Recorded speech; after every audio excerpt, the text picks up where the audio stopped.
Assalamualaikum warahmatullahi wabarakatuh. Kita lanjutkan pembahasan materi ujian KSM tahun 2023 bidang IPA. Kita lanjutkan pembahasan soal kita. Untuk soal nomor 32, perhatikan ayat Al-Quran surah An-Nahl ayat 8 berikut ini. Ya, jadi ayat ini kalau kita artikan, ini artinya adalah dia telah menciptakan kuda, bagal, dan keledai untuk kamu tunggangi dan menjadi perhiasan.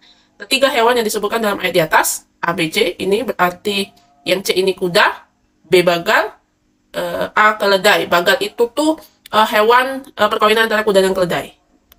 Jadi ketiga hewan ini termasuk ke dalam kelompok A. Mamalia, B. Aves, reptil, amfibia. Maka jawaban yang tepat adalah A. Nomor 33. Hadis yang diriwayatkan oleh Al-Bukhari dan Muslim menjelaskan bahwa jika seseorang mengkonsumsi suatu buah tertentu dapat menangkal racun dan sihir selama sehari penuh. Buah yang disebutkan dalam hadis tersebut memiliki keanekaragaman variasi pada level. Nah, kita cari dulu hadisnya. Hadis yang tentang ini itu bunyinya adalah barang siapa yang memakan 7 buah kurma ajwa. Nah, ini jadi buahnya di sini. Buahnya adalah kurma ajwa. Di pagi hari tidak akan terkena sihir atau racun pada hari tersebut. Nah, yang ditanya adalah jenis keanekaragaman variasi. Levelnya itu berada di level mana? Keanekaragaman ada 3 level.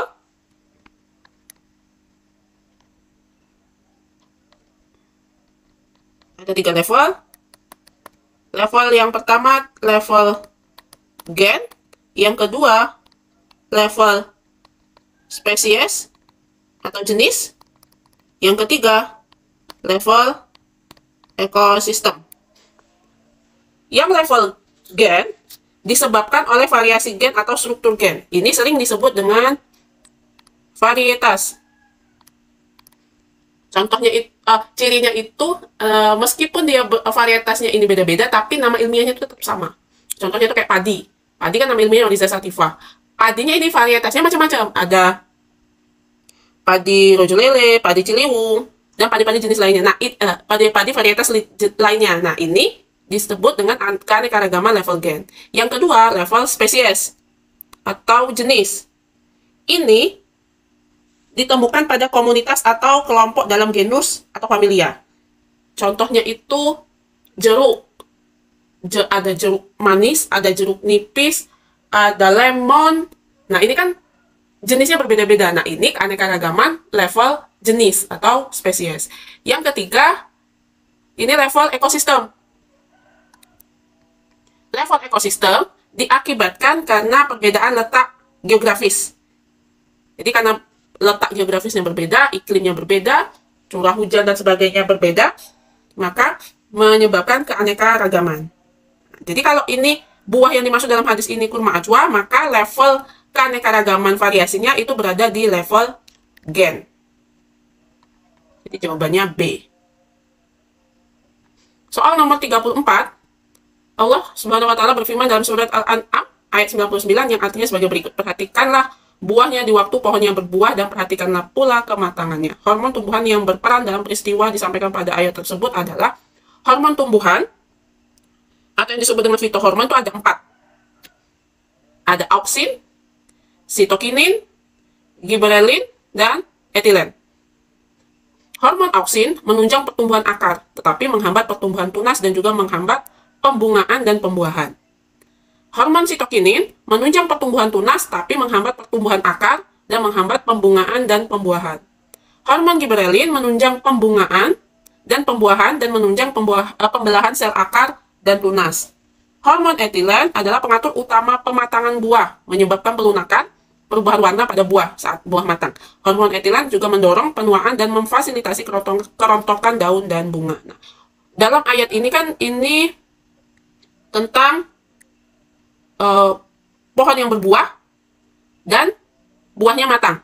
Jadi dari keempat hormon ini ada auksin, ada sitokinin, giberelin, dan etilen. Kalau kita sudah baca fungsi-fungsi dari keempat hormon ini, maka hormon yang berperan dalam peristiwa pohon berbuah dan buahnya matang itu adalah giberelin dan etilen. Nomor 34. Ya, ini catatannya agak banyak ya. Nomor 34, nomor 35. Maaf. Perhatikan grafik berikut. Nah, ini grafik siklus menstruasi. Sini pada grafik ini dijelaskan siklus uterusnya, siklus ovarium, dan hormon pada siklus menstruasi. Jadi grafik ini menjelaskan tentang siklus menstruasi pada wanita. Berdasarkan gambar di atas, kondisi di mana wanita dilarang untuk melaksanakan ibadah sholat, puasa, dan tawaf adalah. Nah, jadi kita lihat dulu grafiknya ini. Grafiknya ini dibagi, siklus menstruasi itu dibagi menjadi 4 fase.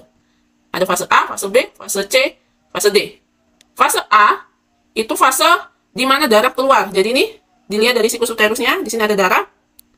Darahnya itu keluar dari mana? Dari peluruhan lapisan rahim. Jadi fase menstruasi, sel telurnya dilepas oleh ovarium dan karena tidak dibuahi. Kadar hormon estrogen dan progesteronnya turun.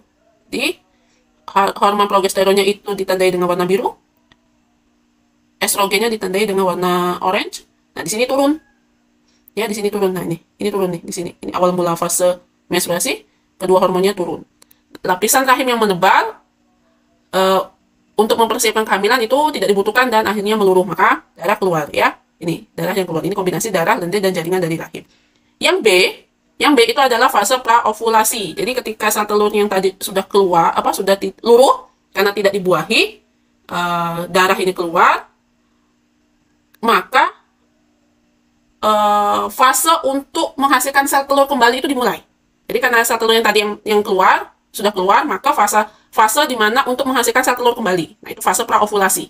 Fase ini diawali pada dengan hipotalamus mengirimkan sinyal ke kelenjar pituitari untuk menghasilkan hormon perangsang folikel. Folikel ini apa? Kantong sel telur. Ya, folikel ini kantong sel telur. Jadi dia merangsang untuk menghasilkan folikel. Jadi kelihatan ini di siklusnya nih. Nah, ini folikelnya sudah mulai dihasilkan. Nah, folikel ini mengandung sel telur yang belum matang. Sel telur yang sehat akan matang, sedangkan sel telur yang lainnya itu kembali ke dalam tubuh. Nah, folikel yang matang memicu lonjakan penebalan lapisan rahim. Jadi pada fase ini FSH-nya yang meningkat. Ini fase B. Fase C, kan sel telurnya tadi kan matang, tapi masih dalam folikel. Nah, ketika sel telurnya sudah matang di dalam folikel, maka folikel akan mengeluarkan sel telur. Folikel ini akan mengeluarkan sel telur. Nah, ketika sel telur keluar dari folikel inilah, ini yang disebut dengan fase ovulasi. Nah, ini yang C ini. Ini fase ovulasi. Fase ovulasi. Nah, setelah sel telurnya keluar, nah ini si folikel yang ini, yang setelah sel telurnya keluar akan menjadi korpus luteum. Inilah yang disebut dengan fase D, fase luteal atau fase pramenstruasi. Jadi fase sebelum menstruasi. Nah, ketika fase ini, hormon progesteron dan estrogennya meningkat. Hormon progesteron dengan estrogennya meningkat. Kalau hamil, maka jika sel telur dibuahi, maka tubuh akan menghasilkan HCG. Ini yang bisa dideteksi oleh tes pack. Tapi kalau sel telurnya tidak dibuahi, maka sel telurnya maka hormon estrogen dengan progesteronnya akan menurun dan akan mengalami menstruasi. Di sini. Nah, ini hormon ininya akan turun. Ini fase balik lagi ke fase menstruasi. Terus seperti ini, maka inilah yang disebut dengan siklus menstruasi. Dimulai dari menstruasi, lalu fase praovulasi atau fase folikel, lalu ovulasi ketika sel telurnya keluar, lalu pra-menstruasi. Ini ketika progesteron dengan estrogennya meningkat, ini masa ketika rahimnya itu sudah siap untuk mengalami kehamilan. Kalau hamil, maka tumbuh zigot di rahim, maka terjadi kehamilan. Tapi kalau tidak, sel telurnya tidak dibuahi, maka akan kembali ke fase menstruasi. Nah, yang ditanya di sini, kondisi wanita ketika dilarang melaksanakan ibadah sholat, puasa, dan tawaf. Ini kan ketika wanita mengalami menstruasi. Berarti dia ke fase yang A. Nah, antara pernyataan A, B, C, D, mana yang tepat tentang fase menstruasi? Jawaban yang benar itu adalah menstruasi itu kan darah keluar, endometriumnya meluruh di antara C dan D. Nah, lalu kita lihat apakah folikel mengalami pematangan? Enggak, folikel mengalami pematangan ini di fase praovulasi menjelang fase ovulasi. Hormon FSH-nya meningkat, ini bukan, ini fase praovulasi. Yang C, hormon estrogen menurun, ya, progesteronnya menurun, endometriumnya menurun. Berarti jawaban yang benar itu adalah yang C.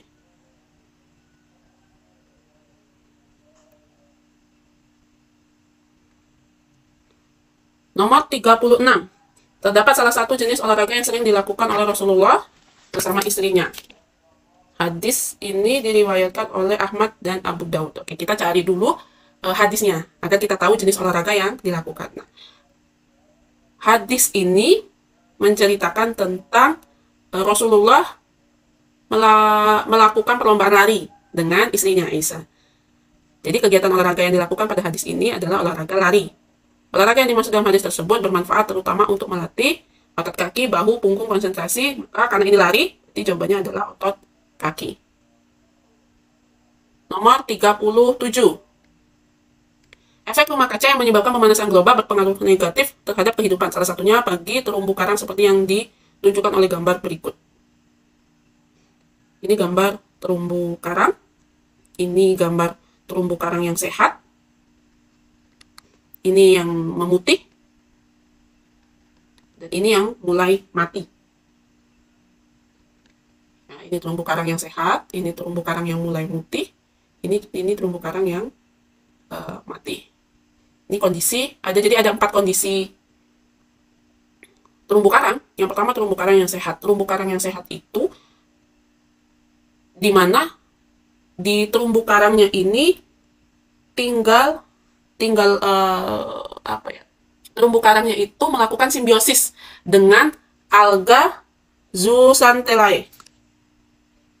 Si alganya ini bersimbiosis dengan terumbu karang sehingga mengakibatkan warnanya ini, warna terumbu karangnya ini kecoklatan atau kehijauan. Itu si alga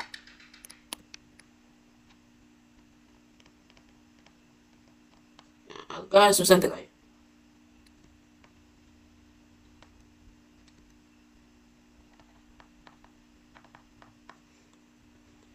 Alga zooxanthellae ini kalau air lautnya mengalami peningkatan suhu, dia akan stres. Maka ini kondisi yang kedua, terumbu karang yang stres. Karena alga zooxanthellae-nya stres, suhu air lautnya ini meningkat, dia mulai meninggalkan terumbu karang. Jadi si alganya ini mulai meninggalkan terumbu karang. Dia mulai pergi dari terumbu karangnya. Akhirnya apa? Kalau si alganya ini pergi semua dari terumbu karang, akhirnya warna kalsium karbonat dari si terumbu karang itu terlihat. Nah, warna kalsium karbonat ini kan warna putih, makanya si terumbu karangnya ini berwarna putih. Ini yang bleaching, makanya disebut dengan bleaching koral. Ini kondisi ketiga. Apa akibatnya kalau koral dibiarkan dalam kondisi memutih seperti ini? Lama-kelamaan koralnya akan mati, si terumbu karangnya akan mati. Ini kondisi yang C. Itu yang kondisi yang C. Berdasarkan gambar di atas, apakah yang terjadi pada gambar B? Gambar B ini berarti gambar kondisi bleaching ya. Kondisi yang memutih, ini kondisi si alganya itu sudah pergi. Alganya sudah pergi. Yang A, karang mengalami kematian karena kehilangan sumber makanan, yaitu plankton yang mati akibat suhu air yang memanas. Iya, dia benar kehilangan sumber makanan, tapi bukan plankton, tapi si alga. Jadi, yang A ini kurang tepat. Karang mengalami kematian karena kehilangan sumber makanannya benar, tapi sumber makanannya itu bukan si plankton, tapi alga. Nah, alganya meninggalkan karang karena suhu air laut yang memanas. Yang B, karang mengalami kematian karena... Tapi yang kematian ini bukan yang bagian B ya. Ini bagian yang C, gambar C. Kalau karang mengalami kematian. Karang mengalami kematian, ini berarti bagian C, karena karang tidak bisa beradaptasi dengan suhu air laut yang terus meningkat akibat terjadinya pemanasan global. Jadi ini juga salah. Yang C, karang mengalami pemutihan yang disebabkan alga yang bersimbiosis dengan karang meninggalkan karang karena sensitif terhadap suhu sehingga karang kehilangan warna. Ya. Yang D, karang mengalami pemutihan, coral bleaching, karena suhu air laut mengalami kenaikan sehingga senyawa kapur yang menyusun karang mengalami pelapukan. Salah. Berarti jawaban yang benar adalah yang C. Oke, soal nomor 38. Setelah fertilasi, sel telur dan sel sperma membentuk zigot. Akan diikuti dengan pembelahan sel. Pembelahan ketiga zigot akan menghasilkan embrio awal dengan jumlah selnya sama dengan jumlah ayat dalam surat. Ini ada gambar setelah terjadi pembuahan. Jadi ini sel telur, lalu sel telurnya mengalami pembuahan. Sel telur dengan zigot akan melebur, penyatuan materi genetik ovum dan sperma ini akan jadi zigot. Ini zigot ya. Nah, zigot ini akan mengalami pembelahan. Ini pembelahan yang pertama, pembelahan yang kedua, pembelahan yang ketiga.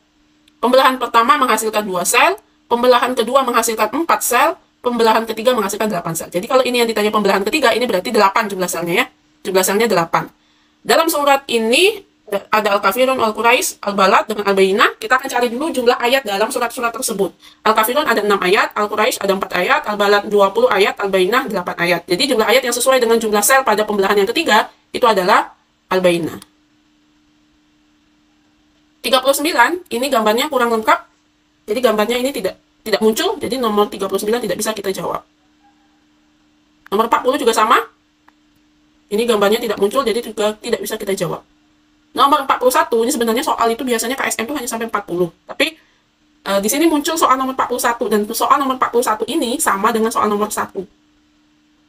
Jadi saya tidak tahu ini memang saat perlombaan, saat ujian KSM-nya itu memang 41 soal, atau ini muncul saat download soal, saya juga tidak tahu ya. Tapi ini soal nomor 41 ini sama seperti soal nomor 1. Allah menciptakan alam semesta dengan teratur dan terukur, sebagaimana ayat Quran surah Al-Furqan ayat 2. Ini besaran yang memiliki sifat ekstensif dan intensif. Nah, jadi yang ditanya itu besaran yang memiliki sifat intensif. Apa perbedaan besaran yang memiliki sifat ekstensif dan sifat intensif? Kalau sifat ekstensif itu dia dipengaruhi oleh sistem. Jadi gini contohnya itu, kalau materi penyusunnya ini bertambah, maka nilai besarannya itu berubah. Kayak massa. Kalau partikel penyusun benda tersebut, materi benda itu ditambah, berarti massanya bertambah. Gula 1 kg.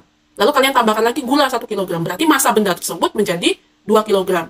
Volume 1 gelas, lalu ditambah lagi 1 gelas lagi. Berarti volumenya menjadi 2 gelas. Nah, ini berarti massa ini memiliki sifat ekstensif. Karena nilainya ini berubah dipengaruhi oleh sistem. Beda hal kalau sifat intensif. Kalau sifat intensif itu tidak dipengaruhi oleh ukuran sistem.